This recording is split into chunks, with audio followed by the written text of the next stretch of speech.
Sa ibang balita, may isang crucial personality raw na kinumpirma si dismissed Mayor Alice Guo sa executive session nitong Martes kaugnay po yan sa mga iligal na pogo. Handa namang humarap sa Senado si dating PNP Chief Benjamin Acorda na nakuhanan ng larawan kasama ang ilang personalidad na iniuugnay sa pogo. Balitang hatid ni June Veneracion. May napala naman daw sa ilang minutong executive session ng mga senador kay dismissed Balban Mayor Alice Guo.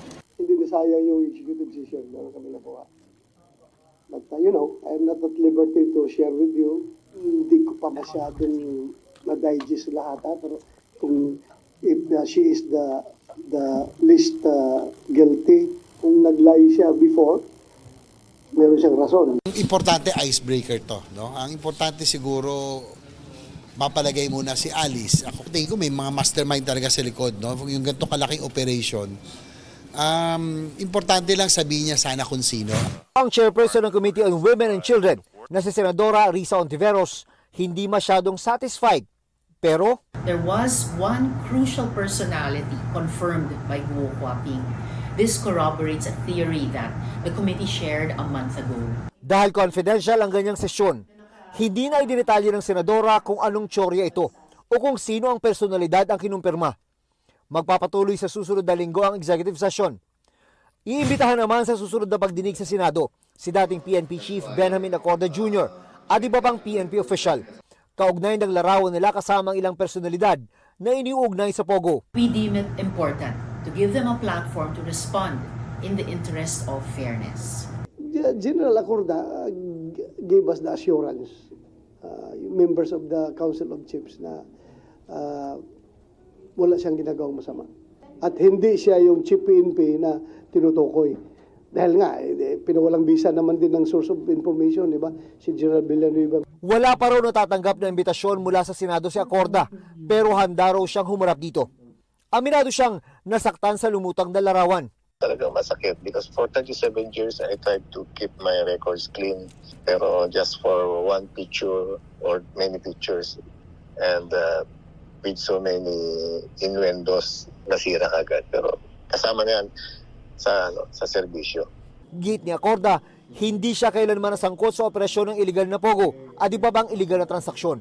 Siya pangaraw ang nagutos na i-raid ang Pogo sa Bambantarlac noong Marso. I never tolerated or transacted illegal activities with my friends. Kung lumapit man sila kung may tutulong para sa bayan yan at saka kung anong mga dapat na pag-usapan, legal lang ako. Hindi ako nakikipag-transact sa illegal. Ang PAGCOR official na si retired Brigadier General Raul Villanueva ang nagsabi nitong September 17 na may unverified intel report na isang ex-PNP chief ang tumulong kay Guo at nasa payola pa niya umano.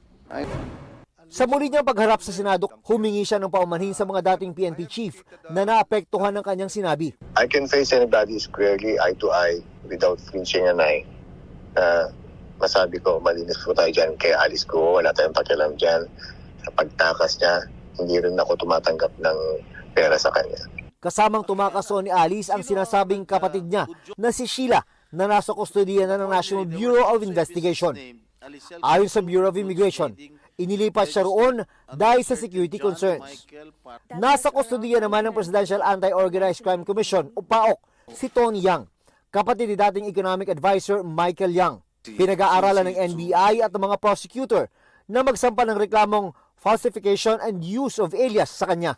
Para hindi na siya ma-deport, para may dahilan na siya maiwan sa Pilipinas at harapin ng mga kasong kriminal. Inamin ni Yang na Chinese national siya, pero tinulungan daw siya ng kanyang lolo para makakuha ng birth certificate na inisyu sa Pilipinas. Iniimbestigahan daw ng iba't ibang ahensya ang posibleng kaugnayan ni Yang sa mga Pogo. Titinan yung mga iba-ibang mga negosyo ni Tony Yang, no? Yung warehouse, yung possible Pogo, para tingnan kung anong mga pwedeng maging mas mabigat na krimen sa kanya. No? Mayroong deportation case sa Bureau of Immigration si Yang dahil sa misrepresentation at undesirability. June Veneracion nagbabalita para sa GMA Integrated News. Kapuso, para sa mga maiinit na balita, mag-subscribe sa GMA Integrated News sa YouTube. Sa mga kapuso naman abroad, subaybayan nyo kami sa GMA Pinoy TV at sa www.gmanews.tv.